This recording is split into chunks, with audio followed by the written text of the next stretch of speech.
Bulletin के आगाज़ में खबर आपको दें, वज़ीर आज़म शहबाज शरीफ से जेंट्री बीच की क़यादत में बैनुल-अक़वामी सरमायाकारों के वफ़द ने मुलाकात की। आपको बताएं कि इस मुलाकात में पाकिस्तान की सरमायाकारी की वसी इस्तेदाद और उम्मीद अफजा इक़्तिसादी सलाहियत पर तबादला ख्याल किया गया। वज़ीर आज़म शहबाज शरीफ ने पाकिस्तान में कारोबारी मवाक़े में गहरी दिलचस्पी में वफ़द का शुक्रिया अदा भी किया। वफ़द के सरबरा जेंट्री बीच ने पाकिस्तान की बेपनाह इक़्तिसादी सलाहियत की तारीफ़ की, हुकूमत की सरमायाकारी दोस्त पॉलिसियों को भी सराहा और मुल्क की मुस्तक़बिल की तरक्की की रफ्तार पर एतमाद का इजहार किया। मुलाकात में नायब वज़ीर आज़म और वज़ीर ख़ारजा इसहाक़ डार, वफ़ाक़ी वज़रा मोहम्मद औरंगज़ेब, अब्दुल अलीम ख़ान, अता तारड़, वज़ीर ममलिकत अली परवेज़ मलिक और मुआविन ख़ुसूसी तारिक़ फ़ातमी भी मौजूद थे। अमरीकी सरमायाकारों के वफ़द के सरबराह जेंट्री बीच कहते हैं अमरीका में पाकिस्तान के बारे में गलत फहमियाँ पैदा करने की कोशिश की गई है। पाकिस्तान के बारे में गलत फहमियाँ दूर करने की ज़रूरत है। पाकिस्तान की मौजूदा क़यादत अमरीकी क़यादत के साथ मुकम्मल हम आहंग है। पाकिस्तान को अमरीका के इत्तेहादी के तौर पर देखता हूँ, सरमायाकारी करने आया हूँ, मुज़ाकरात नहीं। पाकिस्तान में मुख्तलिफ शोबों में सरमायाकारी के वसी मौक़े मौजूद है। Trump's leadership, and I believe your leadership here, has a lot of the very same mindsets. You know, the last 4 years, we've all been under attack. The stuff that the Biden administration did to Pakistan was absolutely disgraceful. You know, President Trump believes in economic diplomacy, and that's why we're here. We plan on investing billions of dollars in Pakistan across a number of different areas. Critical minerals and real estate are where we're going to start. From a real estate perspective, we've brought in our real estate development partners and are going to build some of the most high-end luxury properties that have ever existed in Pakistan. Real estate, energy, technology, AI are all areas that are really needed here. सदर ममलिकत आसिफ अली जरदारी ने मुतनाज़ पीका act तरमीमी bill पर दस्तखत कर दिए। सदर के दस्तखत के बाद मुतनाज़ पीका एक्ट कानून बन गया। झूठी खबर पर 3 साल कैद, 20 लाख रुपए जुर्माना, सोशल मीडिया प्रोटेक्शन ट्रिब्यूनल कायम होगा। सदर ममलिकत की डिजिटल नेशन पाकिस्तान बिल 2025 की भी मंजूरी। सदर ममलिकत ने national commission on the status of women तरमीमी बिल 2025 की भी जो तौसीक है वो कर दी है। हुकूमत ने मुतनाज़ पीका एक्ट तरमीमी बिल पहले कौमी असम्बली और फिर गुज़श्ता रोज़ सेनेट से भी मंजूर करवा लिया था, जिसके बाद बिल को सदर ममलिकत के दस्तखत के लिए ऐवान सदर भेजा गया था। सदर Pakistan federal union of journalist Afzal but कहते हैं सदर मुमलिकत से कहा था सहाफ़ियों को तवज्जो से सुना जाए। सदर मुमलिकत ने सहाफ़ियों से मुलाकात की बजाय बिल पर दस्तखत कर दिए। आज के दिन को तारीख में स्याह दिन के तौर पर याद रखा जाएगा। वो इस्लामाबाद में प्रेस कॉन्फ्रेंस कर रहे थे। जब ये बिल ईवान सदर चला गया तो हमें यकीन था कि आसिफ अली जरदारी साहब इसमें दस्तखत नहीं करेंगे। सदर ममलकत ने उस बिल पर दस्तखत करके हम सबको न सिर्फ मायूस किया है, बल्कि सदर ममलकत के दस्तखत करने के बाद अब हमारे पास 2 रास्ते हैं। एक रास्ता जद्दोजहद का रास्ता है, वो रास्ता 1950 से हमने इख्तियार किया हुआ है, और दूसरा हमारे पास आईनी रास्ता है कि हम अदालत में अपनी जंग लड़ेंगे। और अब खबर है कि डायरेक्टर जनरल FIA अहमद इसहाक जहांगीर को ओहदे से हटा दिया गया। वज़ीर आज़म शहबाज शरीफ ने डायरेक्टर जनरल FIA को ओहदे से हटाने की हिदायत की। यूनान किश्ती हादसे से मुताल्लिक तफसीली रिपोर्ट पेश न करने पर वज़ीर आज़म ने बरहमी का इजहार किया था। अहमद इसहाक जहांगीर को OSD बना दिया गया, जबकि अख्तर हयात को IG खैबर पख्तूनख्वा के ओहदे से हटा दिया गया। जुल्फ़िकार हमीद IG खैबर पख्तूनख्वा तैनात कर दिए गए। सुप्रीम कोर्ट में फौजी अदालतों में सिविलियंस के ट्रायल के खिलाफ इंट्रा कोर्ट अपील पर समाअत कल तक के लिए मुलतवी। वकील ख्वाजा हारिस कल भी दलाइल जारी रखेंगे। मिलिट्री ट्रायल करने वाला जज तो अथॉरिटीज़ के मातहत होता है। जस्टिस जमाल मंदोखेल अगर किसी के पास कोई शवाहिद हैं तो बात करें, महज तासुर पर एतराज़ नहीं उठाया जा सकता। वकील वज़ारत दिफा की जानिब से ये मौक़िफ़ अपनाया गया। वज़ारत दिफा के वकील ख्वाजा हारिस ने मिलिट्री ट्रायल का रिकॉर्ड आईनी बेंच में पेश कर दिया। जस्टिस जमाल मंदोखेल ने कहा ये रिकॉर्ड तो अपील में देखा जाना है, हमारे लिए अपील में इस पर रिकॉर्ड का जायजा लेना मुनासिब नहीं। जस्टिस अमीनुद्दीन खान ने कहा हम ट्रायल को मुतासर नहीं होने देंगे। आईनी बेंच के 6 जजेस ने ट्रायल का रिकॉर्ड वज़ारत दिफा के वकील ख्वाजा हारिस को वापस कर दिया। जस्टिस मुसरत हिलाली पेश करदा रिकॉर्ड का जायजा ले रही हैं। ना मुझे किसी पर कोई शक है ना एतराज़ है। जस्टिस जमाल मंदोखेल की जानिब से ये सवाल किया गया कि मिलिट्री कोर्ट्स में ट्रायल करने वाले कौन हैं, और मजीद भी उनकी जानिब से कहा गया कि 9 मई वाक़यात में बज़ाहिर सिक्योरिटी ऑफ स्टेट का मामला नहीं लगता है। जस्टिस हसन अजहर रिजवी की जानिब से ये रिमार्क्स दिए गए। 9 मई वाक़यात के मुल्ज़िमान का मिलिट्री ट्रायल बहुत तफसील से चलाया गया। स्पीकर कौमी असम्बली सरदार अयाज सादिक से पाकिस्तान तहरीक इंसाफ के रहनुमाओं की पार्लियामेंट हाउस में मुलाकात हुई। तहरीक इंसाफ के जुनैद अकबर, आतिफ खान और अरबाब शेर अली शामिल थे। मुलाकात में पाकिस्तान पीपल्स पार्टी की नफीसा शाह और नूर आलम भी शरीक थे। वज़ीर आला पंजाब मरीम नवाज का रावलपिंडी रिंग रोड का अचानक दौरा किया गया। रिंग रोड मंसूबा दिसंबर तक मुकम्मल करने की डेडलाइन दे दी गई है। मरीम नवाज ने रावलपिंडी रिंग रोड मंसूबे का फिजाई जायजा भी लिया और उनकी जानिब से Rawalpindi ring road camp office का भी दौरा किया गया है। कमिश्नर रावलपिंडी डिवीजन ने मंसूबे के हवाले से ब्रीफिंग दी। वज़ीर आला पंजाब का कहना था कि मंसूबे की तकमील से मुआशी और कारोबारी सरगर्मियों में इजाफा होगा। लाखों शहरियों को सफर में आसानी मिलेगी। मंसूबे की तकमील के लिए की फ्राहमी यकीनी बनाई जाएगी और उनकी जानिब से अडयाला रोड, चक्री रोड और ठहलिया के मुकाम पर भी 5 इंटरचेंज तामीर होंगे। ये हिदायत भी जारी की गई हैं। रावलपिंडी रिंग रोड पर रेलवे पुल और 5 ओवरपासेस बनाए जाएंगे, जबकि 21 सबवे होंगे। जमहूरिया कॉन्गो में हुकूमत के खिलाफ बगावत।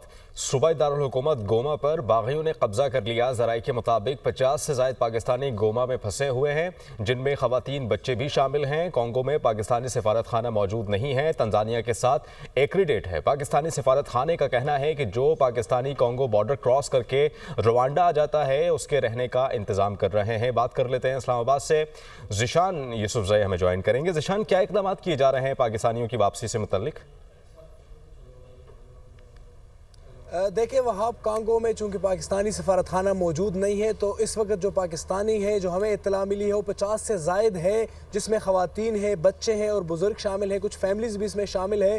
तो वो जो है अपनी मदद आपके तहत ही इंतज़ामात कर रहे हैं। ताहम जो इलाका है गोमा का, ये सूबाई दारुल हुकूमत है और इसका जो बॉर्डर है ये रवांडा से ही जो है मुत्तसिल है। तो जो पाकिस्तानी अपनी मदद आपके तहत अगर रवांडा का बॉर्डर जो क्रॉस कर सकते हैं और पहुंच जाते हैं, तो रवांडा में जो पाकिस्तानी सफारत खाना है वो उन्हीं के लिए इक़दाम कर रहे हैं। वहाँ पर जो शहरी फंसे हुए हैं, उनसे जब हमारी बातचीत हुई तो उनका कहना था कि यहाँ के जो मुकामी अफराद है वो फिर भी अपने घरों से बाहर निकल सकते हैं, लेकिन हम इस वक्त घरों से या जहाँ पर हम हैं उधर से बाहर नहीं निकल सकते और हमारी ज़िंदगियों को जो है वो शदीद मुश्किलात का सामना है और ख़तरात जो है वो लाहक है।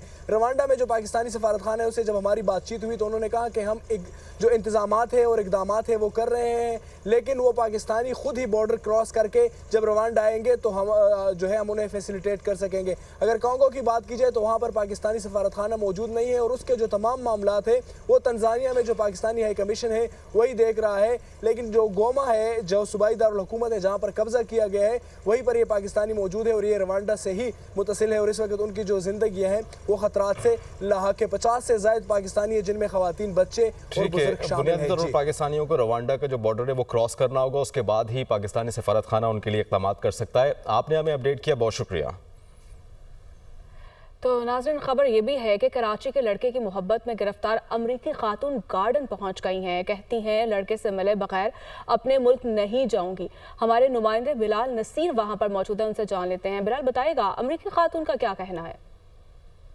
वेस्ट की एक इमारत में मौजूद हैं। जो अमेरिका से खातून आई थी वो यहाँ पर आ चुकी हैं और उनका कहना है कि नौजवान से इनको मिलना है, उसके बिना ये यहाँ से नहीं जाएंगे। मेरे कैमरामैन खलील आदिल दिखाएंगे कि what is your demand from Pakistani government?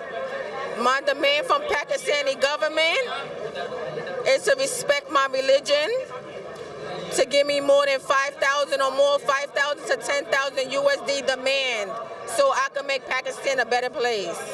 इनका मुतालबा है, ये डिमांड कर रही हैं कि इनको 5 से 10,000 डॉलर जो हैं वो चाहिए हैं। उसके बाद ये आगे मज़ीद बातचीत करेंगी। इस वक्त ये यहाँ पर मौजूद हैं और इनका यही मुतालबा है कि फ़ौरी तौर पर एक तो वो नौजवान इनको मिले और इसके साथ साथ इनको पैसों की ज़रूरत है, वो ये चाहती हैं। पुलिस की भारी नफरी जो है वो यहाँ पर रिहायशी इमारत के बाहर जो है वो तैनात कर दी गई है। हुक्काम का कहना है कि कोशिश की जाएगी कि इस रिहायशी इमारत से इस खातून को यहाँ से ले जाया जाए। काफ़ी बड़ी तादाद में लोग जो हैं वो यहाँ पर मौजूद हैं, रश लगा हुआ है और जो सिक्योरिटी जा रहे हैं। पुलिस के जो जवान हैं वो गेट के बाहर मौजूद हैं। उनका कहना है कि इनको सिक्योरिटी फराहम की जा रही है और कोशिश की जाएगी कि जल्द अज जल्द इस अमरीकी खातून को जो है यहाँ से निकाला जाए। जी ठीक है बिलाल, बहुत शुक्रिया आपका। बात करेंगे बानी पीटवाई और अली अमीन गंडापुर में मुलाकात की अंदरूनी कहानी सामने आ गई है।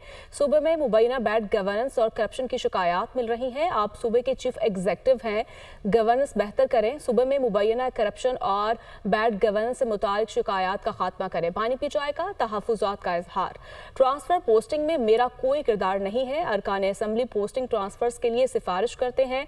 वज़ीर आला KPK की जानिब से ये जवाब दिया गया। चेयरमैन PTI बैरिस्टर गौहर ने कहा है कि मुज़ाकरात के दरवाजे हमने नहीं, हुकूमत ने बंद किए। उन्होंने मज़ीद ये भी कहा कि हुकूमत मुज़ाकरात में पहले से संजीदा नहीं थी। बानी PTI ने पहल की और कमेटी बनाई। बानी ने यह कहा है कि अपने लिए डील नहीं चाहता, जमहूरियत और मुल्क के लिए चांस दे रहा हूँ। वह एबटाबाद में मीडिया टॉक कर रहे थे। हुकूमत ने वो संजीदगी नहीं दिखाई जिस तरीके से दिखाने का हम तवक्को रखते थे, जिस तरह पूरे पाकिस्तान तवक्को रख रहा था। खान साहब ने पहल की, खान साहब ने कमेटी बनाई। खान साहब ने कहा कि मैं अपने लिए डील नहीं लेकिन जमहूरियत के लिए और मुल्क के लिए ये एक चांस देना चाह रहा हूँ, दो मुख्तसर और जिनमन मुतालिबात पे कि असीरान की रिहाई हो और कमीशन का क़ियाम हो। महीने से ज़्यादा अरसा हुआ, कोई प्रोग्रेस नहीं हुआ। जहाँ तक पीका का ताल्लुक है, पाकिस्तान तहरीक इंसाफ ने इसको फुली रिजेक्ट किया है। को इंशाअल्लाह ताला हम जलसा करेंगे और जलसा सवाबी में होगा। सदन एरिया के लिए भी इंशाअल्लाह ताला जलसा होगा। अली अमीन खान साहब इंशाअल्लाह ताला हमारे CM थे और CM इंशाअल्लाह ताला रहेंगे। उसको खान साहब का सपोर्ट हासिल है। तोशाखाना 2 केस, बानी PTI की केस फौरी दूसरे बेंच में भेजने की इस्तदा एक बार फिर मुस्तरद कर दी गई। इस्लामाबाद हाई कोर्ट ने बानी PTI के वकील को मजीद मुआवनत की हिदायत कर दी। जस्टिस इनाम अमीन मिनहास ने समाअत का तहरीरी हुक्मनामा जारी कर दिया है। बानी PTI और बुशरा बीबी ने बरियत की दरख्वास्त दायर कर रखी हैं। सुप्रीम कोर्ट के फैसले हैं, एतराज की सूरत में जज ने खुद फैसला करना होता है, बेंच से अलग होना हो। इस्लामाबाद हाई कोर्ट की जानिब से ये रिमार्क्स दिए गए। नाज़रीन, बानी PTI और बुशरा बीबी के 190 मिलियन पाउंड रेफरेंस के फैसले के खिलाफ अपीलों पर एतराज़ आयद। इस्लामाबाद हाई कोर्ट के रजिस्ट्रार ऑफिस ने एतराज़ आयद करके अपीलें वापस कर दी। अपीलों के साथ सर्टिफिकेट मुंसलिक नहीं। रजिस्ट्रार ऑफिस का कुछ सफ़ात पर दस्तखत ना होने का भी एतराज़ दूर करने के बाद अपीलें दोबारा दायर होंगी। बानी PTI और बुशरा बीबी ने सज़ा के खिलाफ अपीलें दायर की थीं। वफाकी काबीना का इजलास कल सुबह 11 बजे तलब कर लिया गया है। शहबाज शरीफ वफाकी काबीना इजलास की सदारत करेंगे।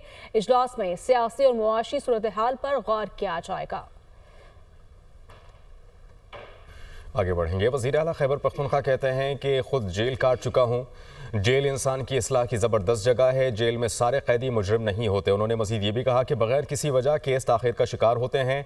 जेल के अंदर खाने के मयार को भी बेहतर किया है। पेशावर में तकरीब से खिताब करते हुए वज़ीर आला खैबर पख्तूनख्वा अली अमीन गंडापुर ने कहा कि 39 जेलों को एक IG मॉनिटर नहीं कर सकता। पूरी कोशिश है जेलों में कैदियों को अच्छा माहौल फराहम करें। हमारे पास 39 जेलें हैं इस वक्त। अब 39 जेलों को एक IG एक टाइम में मॉनिटर नहीं कर सकता, ना विजिट कर सकता है। मैं चूंकि खुद भी जेल में जा चुका हूँ तो मेरी बड़ी यादें भी हैं जेल के साथ। इस दौरान में 1-2 दफ़ा जब मुझे ट्रांसपोर्ट करते थे, अच्छे लोग भी होते हैं, मजबूरियाँ होती हैं। इसलिए मैं सबको समझाता हूँ किसी की एक चीज़ को आप एक एंगल से ना देखें, मजबूरी भी हो सकती है। इसके लिए हमारा फ़र्ज बनता है ताकि फैसला जल्दी हो, मेरिट पे हो, कि हम उनको अपॉर्चुनिटी दें कि वो उधर अपने केसेस को पैरवी प्रॉपर हो जाए। और उस वजह से हमारी कोताही की वजह से, हमारे किसी गैप की वजह से गवर्नमेंट के ये ना हो, तो उसके लिए आज ये बहुत बड़ा इक़दाम ले लिया गया है इंशाल्लाह। तमाम डिपार्टमेंट, तो मैंने उनसे कहा कि खाने के मयार को बेहतर से बेहतर होना चाहिए। सुप्रीम कोर्ट के जस्टिस मंसूर अली शाह कहते हैं कि पाकिस्तान में 24 लाख केसेस ज़ेर अल्तवा हैं। 86% ज़ेर अल्तवा केसेस ज़िला अदालतों में है। किसी को भी मसला होता है तो अदालत आता है। इंसाफ तक रसाई का मतलब ये नहीं कि अदालत से रुजू किया जाए। इसका मतलब ये है कि ऐसा फोरम हो जहां मसला हल हो सके। अदालतों को ही इंसाफ की फ्राहमी का जिम्मेदार नहीं समझना चाहिए। 86% of our backlog is the district courts. So constitutional courts would have maybe 13-14% of the cases, but the rest are all in the district courts. So the system is pretty sluggish and there's a judicial congestion, and we need to find and address that problem.